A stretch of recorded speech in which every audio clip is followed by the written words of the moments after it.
Bonjour à tous et bienvenue sur le plateau de l'émission de voyance.com. Écoutez, je suis ravi de vous retrouver pour cette nouvelle émission de voyance en direct et comme vous pouvez le constater, il y a un petit peu d'évolution concernant le plateau. Il y a pas mal de choses qui ont changé. Bon, je sais, ça va... le petit cœur, les fleurs, tout ça, ça va manquer, mais bon... on s'y fera maintenant, vous voyez, c'est remplacé par des cadres avec les tarots, c'est remplacé par une jolie table rouge, enfin voilà, je ne sais pas comment vous trouvez, mais en tout cas, moi ça me plaît. Alors effectivement, j'avais quand même assez hâte que ce plateau soit terminé, il y aura encore quelques aménagements, mais globalement, vous avez la base. Bon, en tout cas, j'espère que vous m'entendez bien, que vous me voyez bien. Bien évidemment, si certains d'entre vous ont des problèmes, eh bien, appuyez sur la touche F5 de votre clavier, c'est la touche miracle. Bon, alors je vois qu'il y a pas mal de questions qui sont arrivées depuis que j'ai pris l'antenne, donc je les validerai bien évidemment une fois que j'aurai répondu à la question de Catherine. Catherine, bonjour.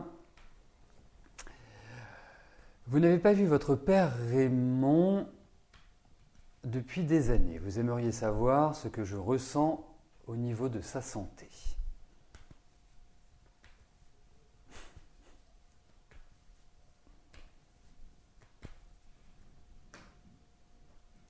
Alors, regardons.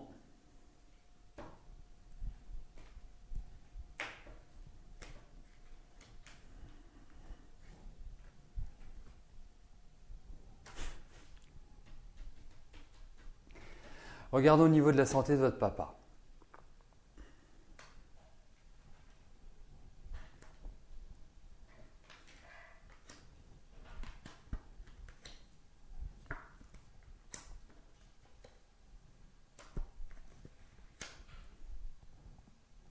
Écoutez, je vais être très direct, très clair avec vous, Catherine. Je pense qu'il y a effectivement, je vois l'âge qu'a votre papa, 60 et quelques années, 69 ans bientôt pour être précis. Moi, je le trouve très très fatigué. Je ne sais pas si vous avez des échos ou en tout cas un retour le concernant, mais je ne le trouve pas spécialement en forme. Je pense qu'il y a des choses qui, quelque part, dégénèrent d'une certaine manière. Donc non, je ne le trouve pas en super forme. Donc pour moi, même si je trouve qu'il a quand même un tempérament qui est assez spécial et qui n'est pas facile à maîtriser, il faut quand même le dire, je trouve que ça mériterait peut-être un petit coup de fil. Je comprends ce que vous dites, Catherine, parce que dans votre vie et par rapport à votre famille, moi je ressens comme si vous aviez été une sorte de canard boiteux, comme si vous avez été d'une certaine manière un petit peu rejeté ou exclu, en tout cas pas intégré, ou vous sentant un peu comme un extraterrestre, dirais-je. Donc pour moi, je comprends cela. Mais en tout cas, par rapport à la santé de votre papa, ce n'est pas exceptionnel, disons-le.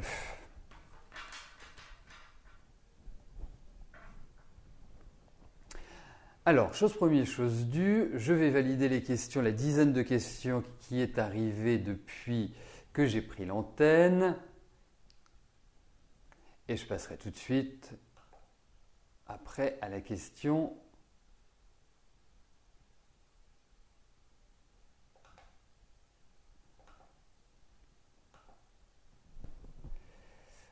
voilà, ça va être rapide.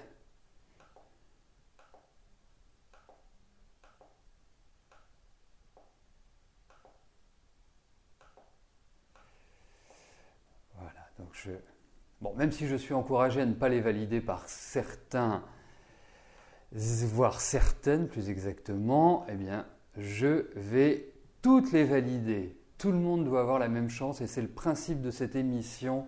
Le tirage est aléatoire, le tirage ne peut être détourné, ni l'administrateur ni moi-même ne pouvons intervenir sur le choix des questions. Et je vous rappelle également que les questions sont choisies, sont sélectionnées par tirage au sort au fur et à mesure du déroulé de l'émission. Ce n'est pas dès que je prends l'antenne qu'elles sont toutes choisies. Ce qui signifie que, par exemple, vous dites « Tiens, il est 13h40, j'ai raté le début de l'émission, mince, je ne pourrais pas poser de questions ». si vous pourrez poser une question et vous pouvez tout à fait avoir le plaisir de voir votre question sélectionnée même si vous ratez le début de l'émission. Voilà. Le plus important, c'est que vous vous arrangiez à venir avant 14h, 14h05 selon les jours. Marie-Laure, bonjour. Ah, alors là, vous allez faire des jaloux, Marie-Laure, parce que vous avez oublié de me demander hier, vous êtes colistière sur une liste pour les municipales, je suppose. Ah, vous me racontez toute votre vie, vous êtes à gauche, mais finalement vous êtes à droite. Vous savez, il y a le centre qui est pas mal aussi pour ça. Ah, vous voulez le faire pour votre ville. Effectivement, issu d'une petite ville de province, on ne vote pas pour un parti, mais on vote pour un homme. Et quand je dis un homme, c'est avec un grand H. Ce n'est pas ni du sexisme, ni du machisme de ma part. Alors, est-ce que cette liste passera pour les élections municipales de dimanche ?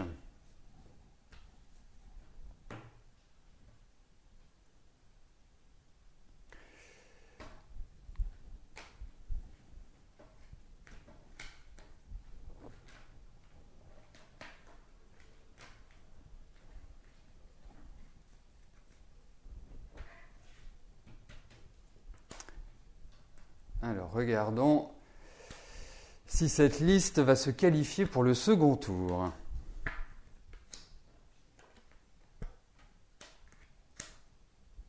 C'est plutôt mitigé.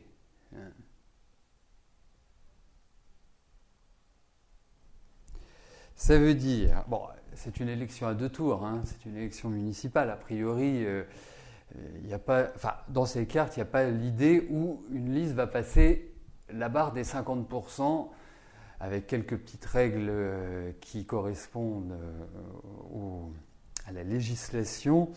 Donc, non, je pense qu'il y aura un deuxième tour. Donc, qu'est-ce que je voulais vous dire ? Oui, donc pour moi, il y a un score, mais c'est peut-être pas le score auquel vous vous attendez. Voilà, c'est un petit peu l'impression que me donnent ces cartes-là. Et en fait, pour moi, c'est comme s'il y avait une alliance. Alors, bien évidemment, quand vous êtes à gauche, c'est plutôt une alliance, soit avec le PC, soit avec les écolos, ou avec le Front de gauche. Donc, il y a cette idée-là. Mais bon, c'est satisfaisant, mais ce n'est pas non plus exceptionnel. Alors, vous faites bien d'avoir posé cette question-là, parce qu'effectivement, dimanche, il faut voter. Quelle que soit la couleur du vote, il faut aller voter. N'oublions pas, si vous pouvez me permettre de vous le rappeler, mesdames, que le droit de vote, pour vous, n'est pas si vieux que cela. Donc c'est réellement un devoir, même si, il faut le dire, nos politiciens sont plutôt usants, c'est important d'y aller, de manifester un vote, quel qu'il soit, sans manifester un mécontentement. N'oublions pas que ce sont les municipales et que nous votons pour quelqu'un qui s'occupe de gérer notre ville. Voilà. Donc c'est important que tout le monde y aille et que tout le monde vote. C'est un devoir civique. On s'est trop battu pour ne pas respecter cet élément-là. Alors, n'y voyez pas de la propagande de ma part, mais en tout cas, je trouve, et c'est ce que j'expliquais à mon fils, c'est que voter, ça ne se discute pas.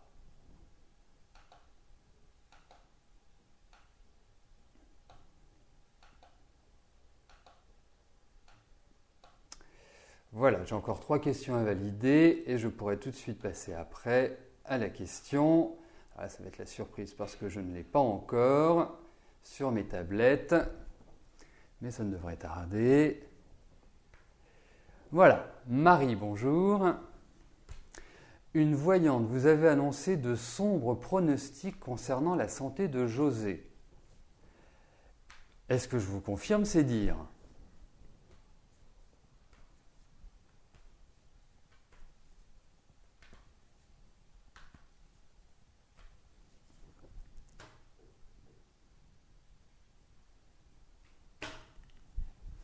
Alors regardons au niveau de sa santé.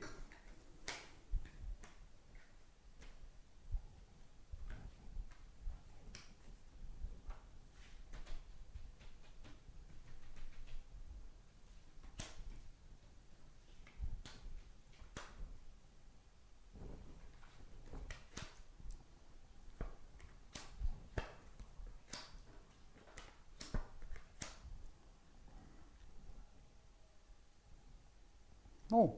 Moi, je relève dans ces cartes l'idée d'examen, l'idée d'un suivi. Le médecin apparaît. Donc, effectivement, il peut y avoir ces éléments-là qui ressortent. Il n'y a rien de dramatique dans ces cartes. Il n'y a rien qui soit sombre. Alors, bien évidemment, il faut quand même être logique, on ne mourra pas en bonne santé, indéniablement. Mais de là à faire un pronostic qui soit d'un pessimisme et qui vous mette quelque part dans une situation un petit peu délicate psychologiquement, je trouve ça plutôt moyen. Vous savez, par expérience, je vais vous raconter une histoire, qui est une histoire de mon vécu. J'ai une grand-mère qui est très âgée, puisqu'elle a 97 ans. Et il y a une dizaine d'années, elle a eu un grave accident de santé. Et les médecins nous ont dit, écoutez, elle a 87 ans, elle a bien vécu, allez, 6 mois maximum. Vous voyez, ça fait 10 ans. Donc, il faut être toujours très précautionneux avec les questions de santé et également les questions il va mourir, il va pas mourir, il va ceci, il va cela.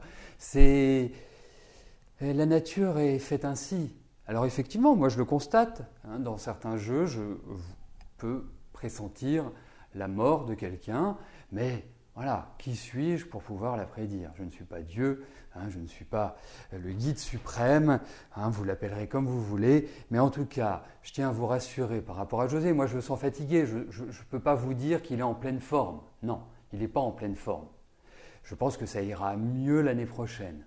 Voilà, c'est tout simple. Mais ne faisons pas de catastrophisme. Mais il faut qu'il passe des examens, il faut qu'il soit suivi. C'est vraiment important. Parce que, en fait, dirais-je, depuis 2-3 ans, je trouve que physiquement, psychologiquement, il n'est pas dans un environnement qui est extrêmement épanouissant et je le trouve dans l'inquiétude. Il se fait du mouron, pour parler familièrement. Mais en tout cas, écoutez, dans ces cas, il est important qu'il passe des examens, qu'il fasse un contrôle, une sorte de check-up, en quelque sorte. C'est très important. Mais bon, a priori, il ne va pas lâcher la rampe tout de suite.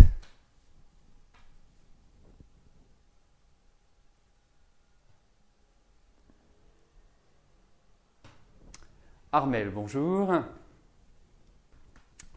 Vous aimeriez savoir si un déménagement se profile pour avril ou mai.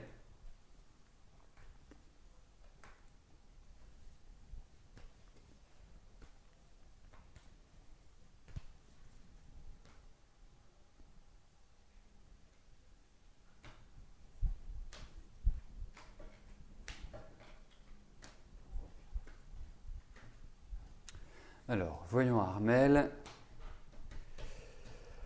Ce que je puis vous dire concernant ce projet de déménagement.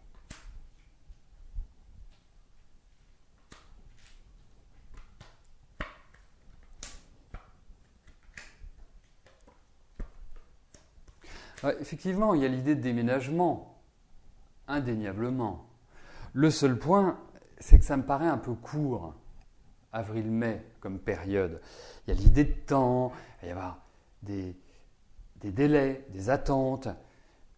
Il y a peut-être aussi d'autres situations de la vie à gérer et qui ne vous permettent pas, en quelque sorte, de dire « Allez, yallah, je déménage, je m'en vais, tout est prêt ». Non, les choses ne sont pas encore prêtes, effectivement, puisqu'il y a vraiment un changement de conditions pour moi. Mais ça va se faire.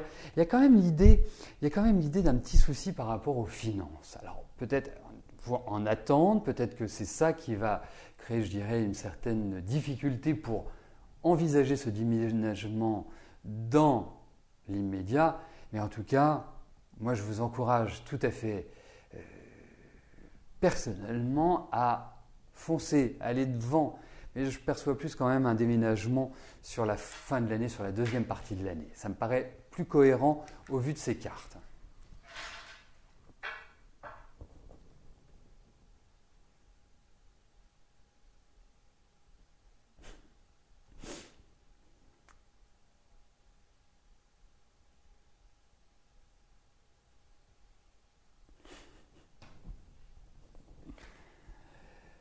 Monique, bonjour. Allez-vous reprendre la vie commune avec votre ex-ami?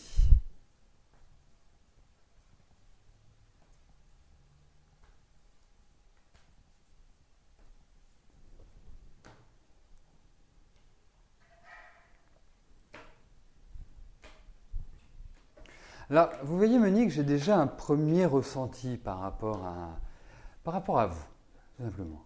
Hein. Je pense que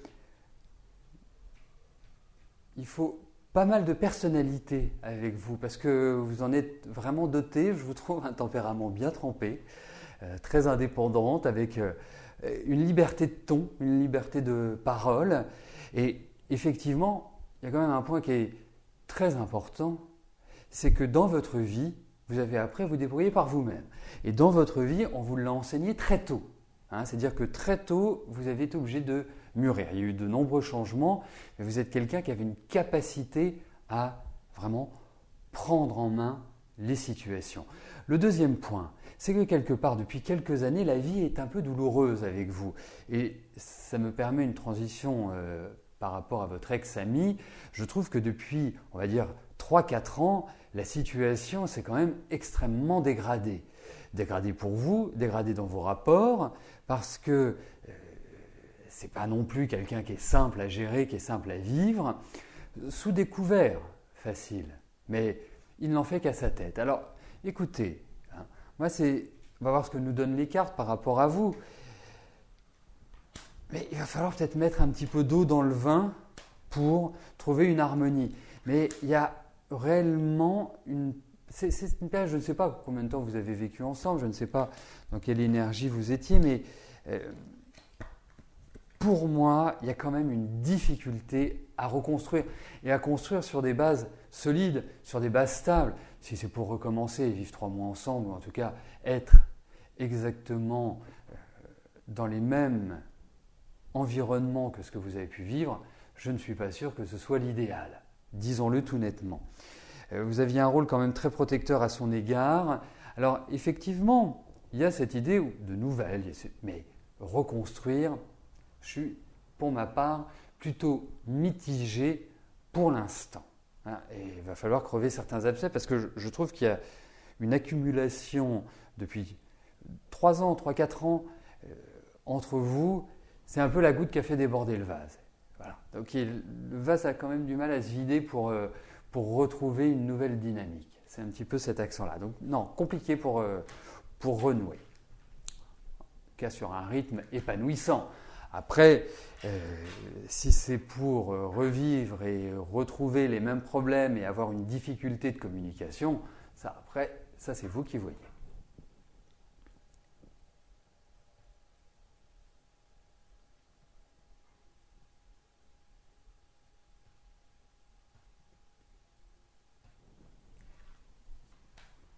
Fabrice, bonjour. Votre appartement est en vente à 380 000 €. En même temps, c'est pratique. S'il y a quelqu'un qui est intéressé, il a déjà le prix. L'agence qui a votre bien a eu une proposition ce matin par des personnes ayant visité à 360 000 €. Est-ce que Déborah va accepter? Bon, en tout cas, la première chose que je tiens à vous dire, Fabrice, puisque je dirais que je suis votre évolution, je ne dirais pas quotidiennement, mais enfin de manière très proche, hein, il y a vraiment une réelle proximité, et je suis heureux que vous ayez une proposition, parce que je commençais à en perdre mon latin en vous parlant de proposition, je dirais enfin. C'est toujours important qu'il y en ait une et qui peut apporter d'autres par la suite. Alors, regardons si Déborah va accepter.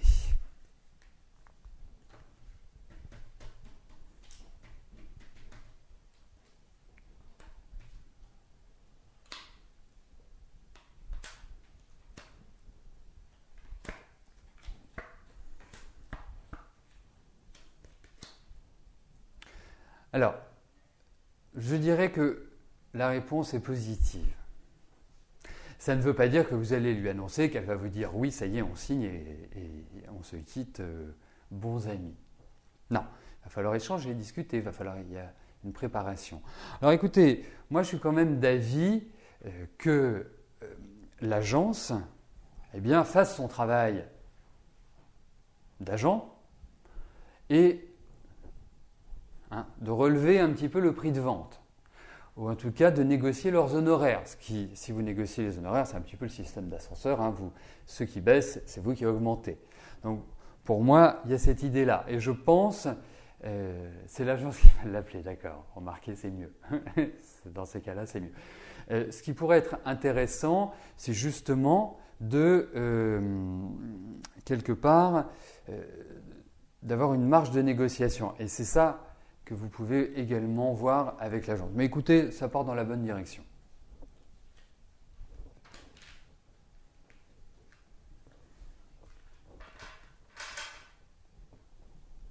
Oui, c'est pas faux.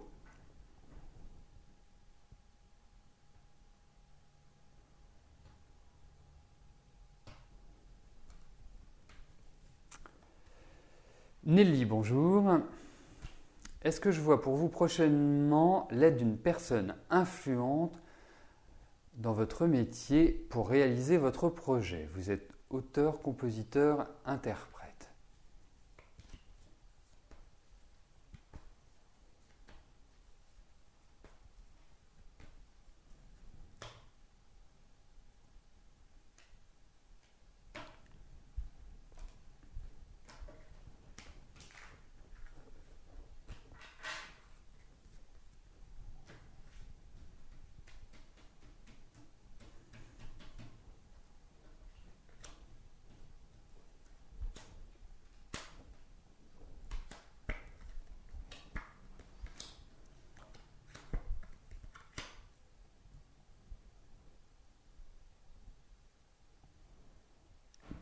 Alors, on va reprendre dans le contexte. Le contexte n'est pas évident. Et je trouve que l'année dernière ne l'a pas été non plus. Même si elle vous a peut-être permis de progresser sur le plan artistique, intrinsèquement, c'est-à-dire pas à l'extérieur mais à l'intérieur, ça a été une période un petit peu lourde, mais qui a pu vous ouvrir les portes de la créativité, avec des petits coups de blues, de vague à l'âme. Et pourtant, vous êtes bélier, ce n'est pas le signe de dépression le plus manifeste dans le zodiaque. Au contraire, c'est un signe qui est dans la tonicité, dans la volonté, dans le désir, dans la niaque. N'oublions pas que le signe du bélier est dominé par Mars, qui est le dieu de la guerre, et quand on se transpose le dieu de la guerre, ça signifie que vous êtes toujours capable de réenclencher. Mais il y a quand même eu des petites périodes de vague à l'âme l'année dernière. Alors cette année, vous êtes dans une période assez concrète, effectivement, qui peut apporter des changements, une évolution. Je ne perçois pas pour l'instant une personne qui soit influente et qui vous permette, je dirais, de vous ouvrir les portes du succès. Je sens qu'il y a une femme, malgré tout. Et pourtant, je vous trouve plus à l'aise avec les hommes. Enfin bref, il y a quand même l'idée d'une femme qui ressort. Pour moi, ça ne va pas forcément aboutir avec cette femme. Mais en second lieu, il y a l'intervention d'un homme que je sens plus âgé, que je sens déjà avoir une expérience, quelqu'un d'installé, quelqu'un qui est un peu une éminence grise ou le conseil du soir. Donc ça veut dire que ce n'est pas le conseil officiel, mais qui a la possibilité d'ouvrir des portes. Oui, effectivement, ça va dans la bonne direction. Mais il va falloir encore du temps avant que cela se manifeste.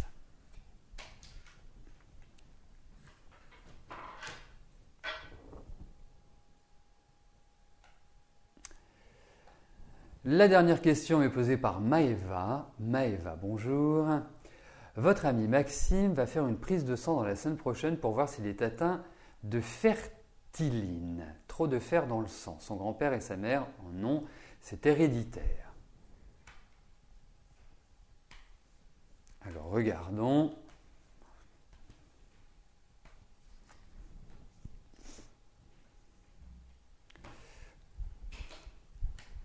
Donc il doit éviter de boire trop de vin, parce que le vin, et surtout le vin rouge notamment, contient énormément de fer. Voilà. Alors voyons s'il a un problème de fer.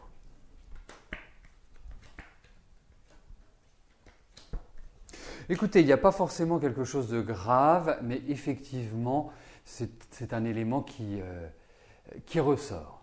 Donc, pour moi, il y a des choses qui vont devoir être adaptées par rapport à sa situation. Mais pas péril en la demeure, disons-le tout nettement, Maëva. Voilà. Mais effectivement, il y a quelque chose. Quelque chose d'un petit peu embêtant, mais pas dramatique.